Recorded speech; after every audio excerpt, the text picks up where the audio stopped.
Witam Was bardzo serdecznie. Za około 3-4 tygodnie zaczyna się sezon jesienny biegów ulicznych. Półmaratony, maratony, piątki, dychy, biegi okolicznościowe, będzie tego sporo. I niektórzy z Was pewnie myślą, jakie buty startowe albo treningowo-startowe na takie biegi kupić. I dzisiaj recenzja jednego z najlepszych butów w konkretnym budżecie z karbonem treningowo-startowy ASICS Magic Speed 3.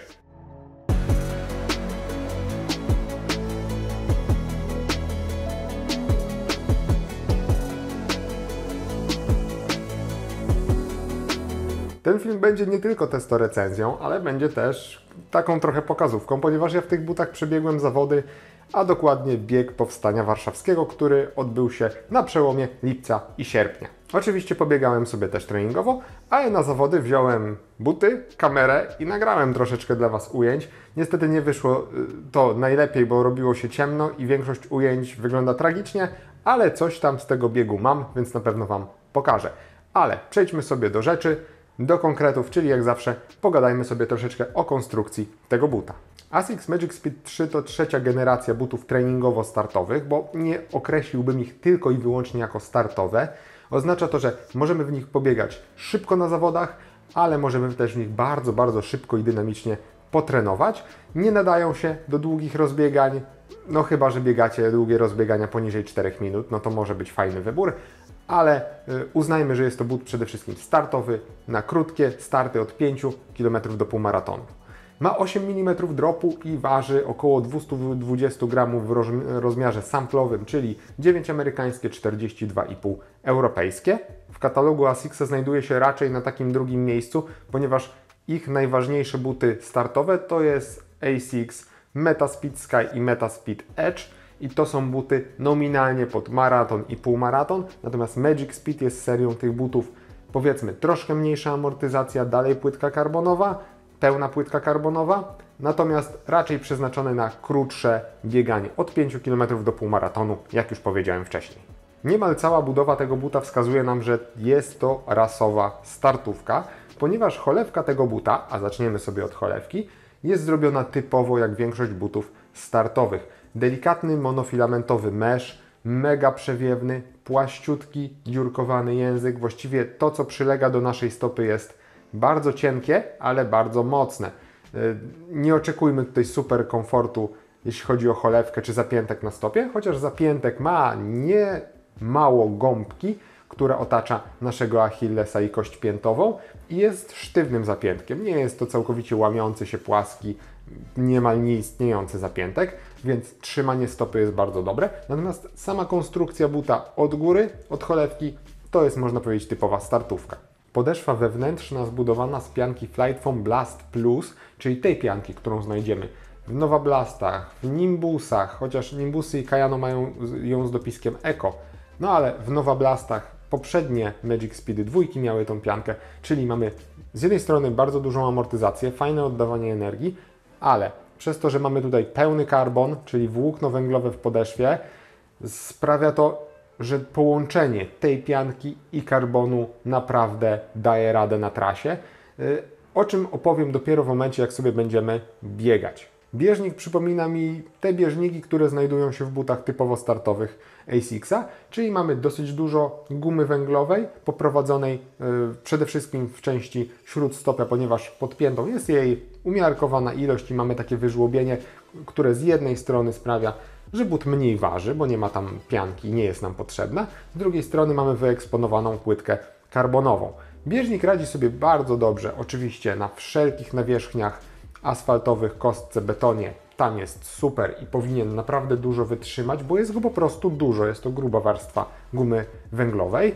Natomiast jeśli chodzi o śliskie nawierzchnie, jest ok do momentu, kiedy but nie złapie troszkę więcej piachu i ziemi.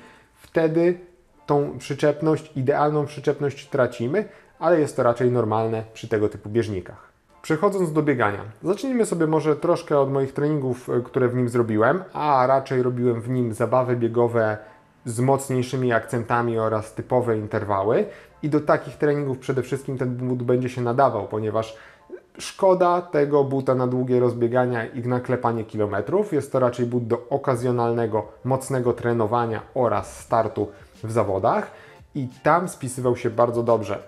Teraz musimy sobie troszkę pogadać o tej podeszwie, która łączy piankę Flightfoam Blast Plus z karbonem, ponieważ w drugiej generacji tego buta, która była w zeszłym roku, mieliśmy, można powiedzieć, to samo. Ta podeszwa wyglądała może trochę inaczej, była inaczej uformowana, natomiast tamten Flightfoam Blast w poprzedniej generacji był trochę sztywniejszy, twardszy, w ogóle but sprawiał wrażenie takiego klockowatego, jeśli chodzi o podeszwę. Odbicie było niezłe, ale była wyczuwalna twardość, sztywność podeszwy. W tym przypadku w ogóle tego nie ma. Dalej czujemy karbon, dalej to odbicie jest bardzo dobre, płytka węglowa świetnie w tym bucie funkcjonuje, natomiast jest znaczne, komfortowe, większe wygłuszenie tej płytki. Więc z jednej strony czujemy tą amortyzację pianki, bo tym razem według tego, co dowiedziałem się z internetu, ta pianka Flightfoam Blast Plus jest poprowadzona w tej podeszwie po całości, natomiast w drugiej i pierwszej generacji nie było jej po całości, to była jakaś warstwa, a reszta tej pianki to był albo Flightfoam, albo jakaś inna modyfikacja EVA, dlatego ten but był twardszy. Tutaj tej twardości nie ma i ja zarówno na swoich mocniejszych treningach bieganych po bulwarach wiślanych, czy właśnie na zawodach biegu Powstania Warszawskiego, gdzie biegło się po kocich łbach, biegło się praktycznie po asfalcie znaczną część trasy, nie czułem w ogóle tego zmęczenia, ubicia stopy, które czasami zdarza się w tych butach bardziej startowych, treningowo-startowych, tych sztywniejszych butach. Tutaj czułem pełen komfort przez całe 5 km biegu i myślę, że przez 10 km byłoby dosłownie to samo. Nie wiem, jak ten but spisałby się na półmaratonie, ale jest rekomendowany jako but właśnie od 5 km do tych 21 z kawałkiem. ASICS Magic Speed 3 pozwala rozwijać naprawdę fajne prędkości na treningu, także jeżeli już trochę biegacie, to spokojnie 3,30, 3,15, 3,10 jesteście w stanie sobie w tym bucie rozwinąć. Bardzo przyjemnie kontroluje tempo 4.0, którym biegłem właśnie na biegu Powstania Warszawskiego. Oczywiście nie cały czas, tam chyba przez 4.0, 4.05 biegłem 2-3 km. Pierwszy kilometr to był w ogóle przedzieranie się przez ludzi i robienie slalomów w tempie 5.0, gdzie w wolnym tempie ten but spisuje się i odczuwalnie jest podobny do typowej treningówki ASICS-a. Może niekoniecznie Cumulusa, ale czułem się w nim bardzo podobnie jak w Nova Blastie, tylko z takim delikatnym usztywnieniem wewnątrz.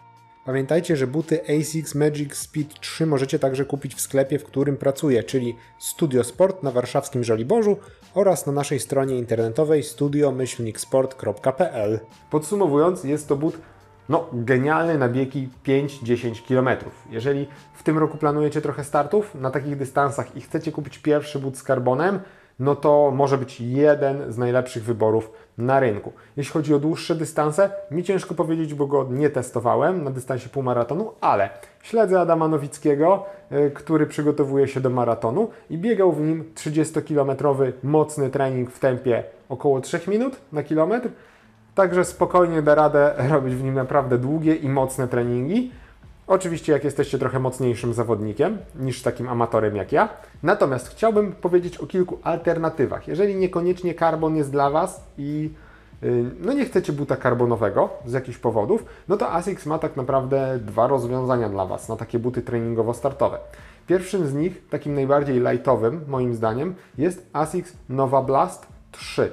Nova Blasty trójki złożone również z pianki Flightfoam Blast Plus będą bardziej miękkie, nie będzie tego efektu sztywności i odbicia z karbonu, więc może nie będzie to tak dynamiczny but, ale jeżeli biegacie w tempie około 4,30 i nie szybciej, to Nova Blasty spiszą się świetnie. Będą dynamiczne, bezpieczne, miękkie, odpowiednio lekkie, no i również spiszą się super na codziennych treningach, ponieważ będą bardzo żywotne.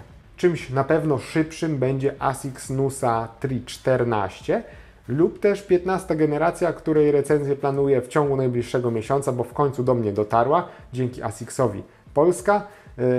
I te Nusy również mogą być najbliższym konkurentem dla Magic Speedów. Nie ma tam karbonu, więc nie będzie tego odbicia, nie będzie aż takich prędkości jak w butach z płytką. Natomiast lekkość Nusy, która waży w rozmiarze samplowym około 200 gramów, sprawi, że w tym bucie można sobie naprawdę mocno pobiegać. Serie Metaspeed, Edge i Sky to oczywiście buty na dłuższe dystanse, więc o nich w ogóle tutaj nie mówię i nie rekomenduję. Dlatego jeżeli szukacie czegoś bez karbonu, to tamte dwie propozycje powinny być najciekawsze. A ja poprosiłbym Was o to, żebyście napisali mi w komentarzu, jakie uliczne biegi planujecie w tym roku jeszcze zrobić, bo na dobrą sprawę zaczynamy sezon i będzie tego całkiem sporo. Także napiszcie, gdzie biegniecie, ile biegniecie, jaki dystans. I co? Dziękuję za dzisiaj. Trzymajcie się i cześć.